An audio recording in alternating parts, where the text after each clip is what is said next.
2006 2011 கலைஞர் ஆட்சியில் சென்னை மாநகராட்சியில் இருக்கிற மக்களுக்கு குடிநீர் பிரச்சனை தீர்த்திட வேண்டும் என்ற நல்ல நோக்கில் மாமல்லபுரம் அருகே இருக்கிற நெமிலி என்ற பகுதியில் நாள் ஒன்றுக்கு 100 மில்லியன் லிட்டர் உற்பத்தி கொண்ட அந்த கடல் நீரை குடிநீராக்குற திட்டத்தை அன்றைக்கு துணை முதல்வராக இருந்து உள்ளாட்சி துறை அமைச்சராக இருந்த நம்முடைய தலைவர் அவர்கள் 23/2/2010 அன்று அந்த திட்டத்திற்கு அடிக்கல் நாட்டினார்.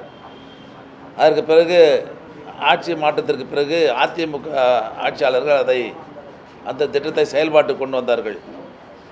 அந்த திட்டத்தின் மூலமாக ஈசிஆரில் உள்ள அடையாறு முதல் ஈஞ்சம்பாக்கம் வரையிலும், ஓஎம்ஆர் சாலையில் பெருங்குடி முதல் செம்மஞ்சேரி வரையிலும், மயிலாப்பூர் நந்தனம் ஆகிய பகுதிகளில் அடங்கியிருக்கிற 9 லட்சம் மக்களுக்கு தினமும் தண்ணீர் தருகிற அந்த திட்டத்தை கொண்டு வந்து செயல்படுத்திய அரசு திராவிட முன்னேற்றக் கழக அரசு. அதற்கு பிறகு 2021ஆம் ஆண்டு மீண்டும் திராவிட முன்னேற்றக் கழக அரசு பொறுப்பேற்றதுக்கு பிறகு நம்முடைய மாண்புமிகு தமிழ்நாடு முதலமைச்சராக இருந்த தளபதி அவர்கள் அதே நெம்மேலியில் 1516.82 கோடி மதிப்பில் நாள் ஒன்றுக்கு 150 மில்லியன் லிட்டர் கடல் நீர் குடிநீராக்குற திட்டத்தை, 2வது கடல் நீர் குடிநீர் திட்டத்தை தொடங்கி வைத்தார்கள். அது என்னைக்குன்னு சொன்னால் 24/2/2024 அன்று தொடங்கி வச்சாங்க. இந்த நிலையத்திலிருந்து பெறப்படுகின்ற குடிநீர் சென்னை மட்டும் இல்லாமல் சென்னை புறநகர் பகுதியில் இருக்கிற செங்கற்பட்டு மாவட்டத்தில் இருக்கிற மக்களுக்கும் அதுக்கு கிடைக்க வேண்டும் என்ற நல்ல நோக்கில் தென் சென்னை பகுதியில் அடங்கியிருக்கிற ஆலந்தூர், புனித தோமையர் மலை, மூவரசம்பட்டு, பல்லாவரம், கீழ்கட்டில், அதேபோல் வேளச்சேரி, உள்ளகரம், புழுதிவாக்கம், மடிப்பாக்கம், கோயிலம்பாக்கம், நன்மங்கலம் ஆகிய பகுதிகளில் வசிக்கிற 20 லட்சத்திற்கும் மேற்பட்ட மக்களுக்கு தினமும் தண்ணீர் தர வேண்டும் என்ற நல்ல நோக்கில் அந்த திட்டத்தை நம்முடைய முதல்வர்கள் தொடங்கி வைத்தார்கள்.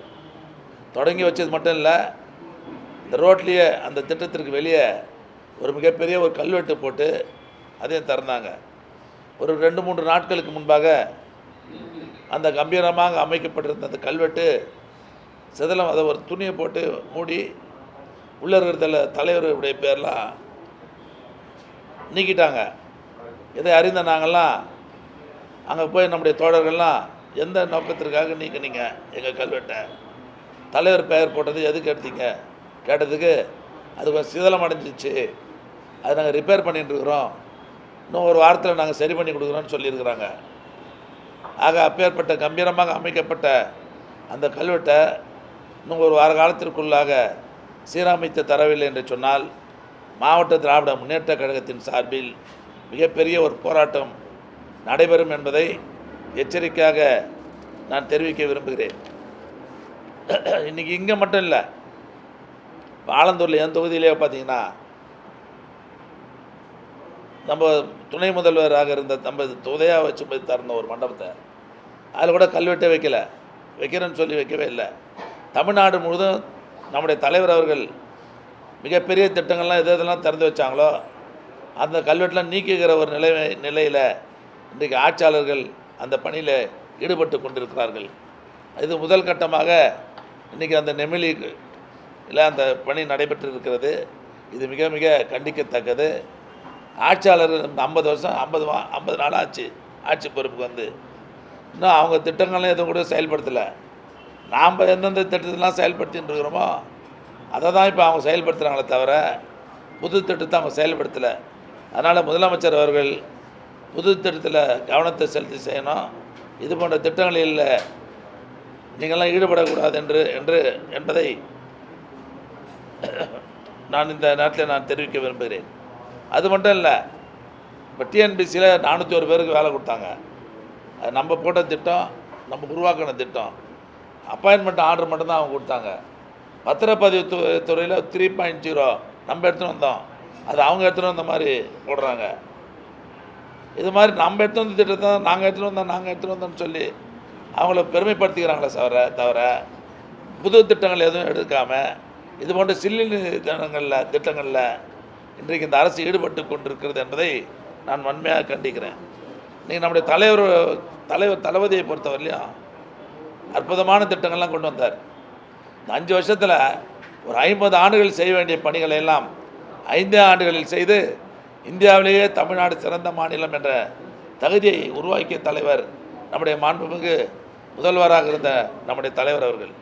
நீங்கள் அவர் பேர் கல்வெட்டு எடுத்துட்டா அவர் பேர் மறைஞ்சிரன்னு நினைக்கிறாங்க. கல்வெட்டாக மனதில் ஒவ்வொரு மக்களின் மனதிலும் கல்வெட்டாக பதிந்திருக்கிற தலைவர் தான் எங்களுடைய தலைவர் என்பதை இந்த நேரத்தில் நான் பெருமையோடு தெரிவிக்க விரும்புகிறேன். நீ மகளிர் உரிமை திட்டம் நீ தலைவர் பேர் சொல்லி தான் பயணம் பண்ணிட்டு இருக்கிறாங்க. விடியல் பயணம் திட்டம் தலைவர் பெயர் சொல்லி தான் பயணம் பண்ணிட்டு இருக்கிறாங்க.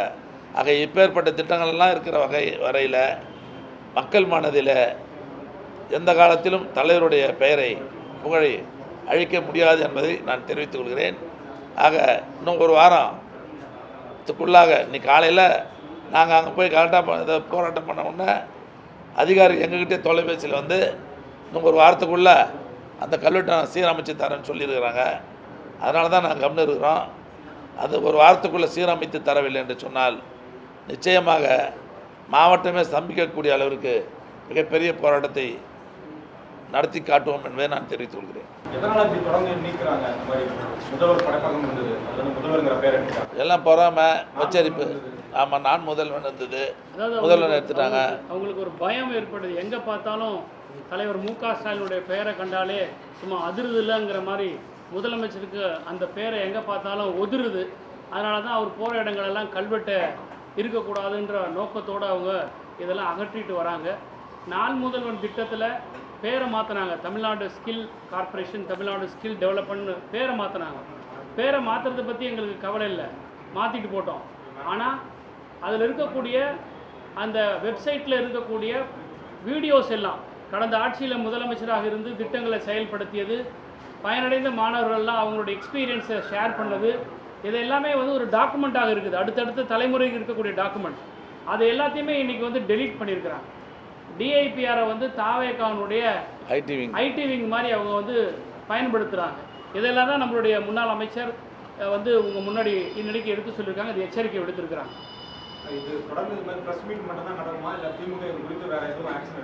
என்ன மாதிரி ஆக்ஷன் எடுக்கணும்னு விரும்புறீங்க? இன்னும் 6 நாள் போயிடுச்சு பாருங்க. முடியலண்ணா, அவங்க பண்ணலண்ணா. நீங்கள் நேற்று நாங்கள் போய் நம்ம ஆள்லாம் போய் ஒரு க்ரீன் கலர் துணி போட்டு மறைச்சிருந்தாங்க. அது உள்ளே எடுத்து பார்த்ததுக்கு அப்புறம் தான் எல்லாத்தையும் உடச்சிருந்தது.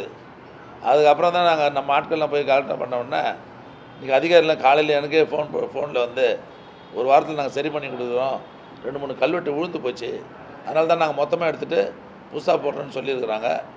ஒரு வாரத்துக்கு பார்க்க போகிறோம்.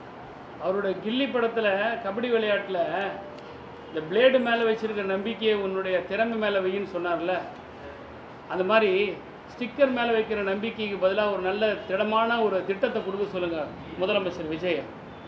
ஸ்டிக்கர் ஒட்டுற வேலை வேண்டாம், கல்வெட்டில் நீக்கிற வேலை வேண்டாம்.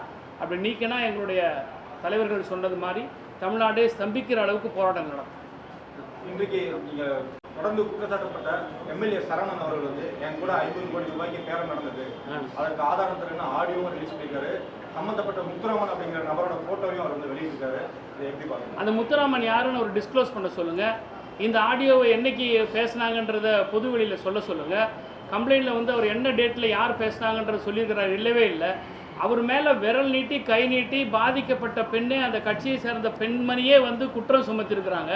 அதை பற்றி வாய் திறந்து பேசாத சரவணன் இன்றைக்கி மட்டும் எனக்கு 50 கோடி ரூபாய் பேரம் பேசினாங்கன்றது திசை திருப்புற வேலை. இது அவங்களுடைய ஆலோசகர்கள் ஜான் ஆரோக்கியசாமியா அவங்க எழுதி கொடுக்குற ஸ்க்ரீன் பிளேவை இந்த எம்எல்ஏஸ்லாம் இன்றைக்கி நடிச்சுக்கிட்டு இருக்காங்க. அவ்வளோதான். சரத்துக்கு எதிராக நீங்கள் முக்கியமான ஒரு போராட்டம் முன்னெடுத்தீங்க, அதுபோல் ஏன் எம்எல்ஏ சரவணனுக்கு எதிராக இல்லை? இல்லை, எம்எல்ஏ சரவணன் இன்னைக்கு தானே இப்போ தானே சொல்லியிருக்கிறாரு. மேலே அந்த பாலியல் குற்றச்சாட்டுக்கு அவர்கள் துணை போனார்னு ஒன்று இருக்குல்ல, ஆமாம், அந்த குற்றச்சாட்டுக்கு எதிராக திமுக சைடில் இருந்து ஒரு வீரியமான ஒரு போராட்டம் பார்க்க முடியல. இல்லை, ஒன்றுத்துக்கு போராட்டம் பண்ண முடியாது சார். நாங்கள் ஒட்டுமொத்தமாக பாலியல் குற்றங்கள் நிகழ்கிறதுன்றது திமுகவுடைய மாணவருடைய சார்பாக நாங்கள் வெளிப்படுத்தி தமிழ்நாடு முழுவதும் போராட்டம் நடத்தியிருக்கிறோம். கைது செஞ்சுருக்கிறீங்க. ஒரு அரசாங்கத்திற்கு கவனத்துக்கு கொண்டு வர்றதுக்கு சில போராட்டங்கள் அதை நாங்கள் செஞ்சுருக்கிறோம். நான் கண்ணை திறந்தே பார்க்க மாட்டேன் இருக்கக்கூடிய முதலமைச்சரை ஒரு 6 மாதத்துக்கு வேடிக்கை பார்க்குறோம். அதுக்கப்புறம் தெருக்கு போராட்டம் நாங்கள் இல்லை, பொதுமக்களே வந்து செய்யக்கூடிய சூழல் தான் இன்றைக்கி உருவாக்கிட்டு இருக்காங்க.